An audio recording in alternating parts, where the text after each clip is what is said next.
सानाम को जहाँ तेहना वीडियो जहाँ सपड़ा का अड़ा अड़े थपे इदी अड़े थपे मेन दो जहाँ अब सानताड़ी डिक्शनारी को मेता कना तो गोंके को उनका कमेंट करे को ओला लिन थेन गोंके मिटांग उनकाना अड़े थपे अगुई बिन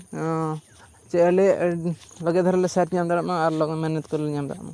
ना तो उनको को सुविधा है जे जहाँ अनोणे कथनी गथनी और सेरेंग को ओलेआ और साहित्य को वाड़ को यूजेआ उनको को लगे और जुदी आपे हूँ पाते सेना पे खान दो आपे को लगे दरकार कान गया तो ओना ओकार पे नामा ओका लका पे नामा ओका लका पे इंस्टॉला तो ना पूरा वीडियो नेलता पे एनखान पे पढ़ाई दाड़ा तो दिलाव स्टाइल लगे तेहना वीडियो चलका हुई कना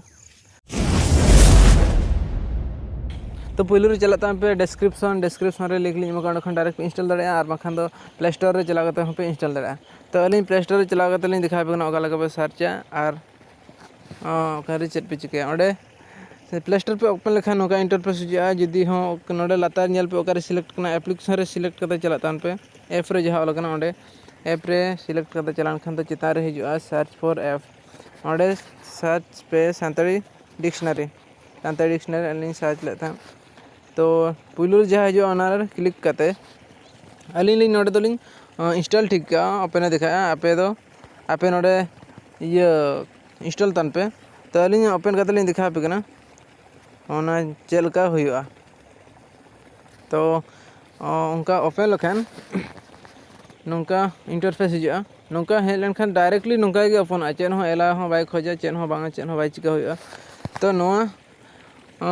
अड़ी रस्का गे नेलोग कना तो पुलुरु मेना सानताड़ी खना इंग्लिश माने सानताड़ी ते पे ओला इंग्लिश ते मेहनत पे पाते तो इंग्लिश सेकेंड रे मेना जहाँ ओंडे दो हुयुग कना इंग्लिश ते पे ओला सानताड़ी ना मेहनत पे पाते तो उनका गे आपे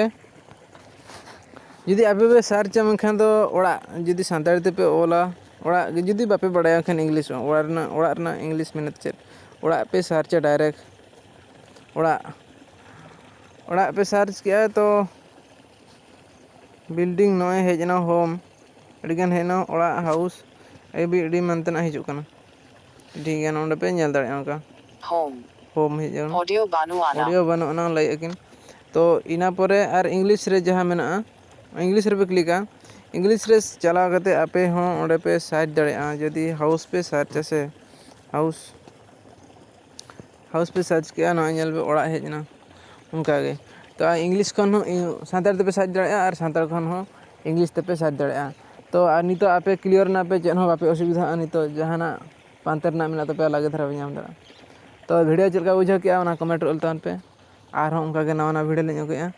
अपडेट रे तहन पे तो मा इनके तेहन दो जोहार गे।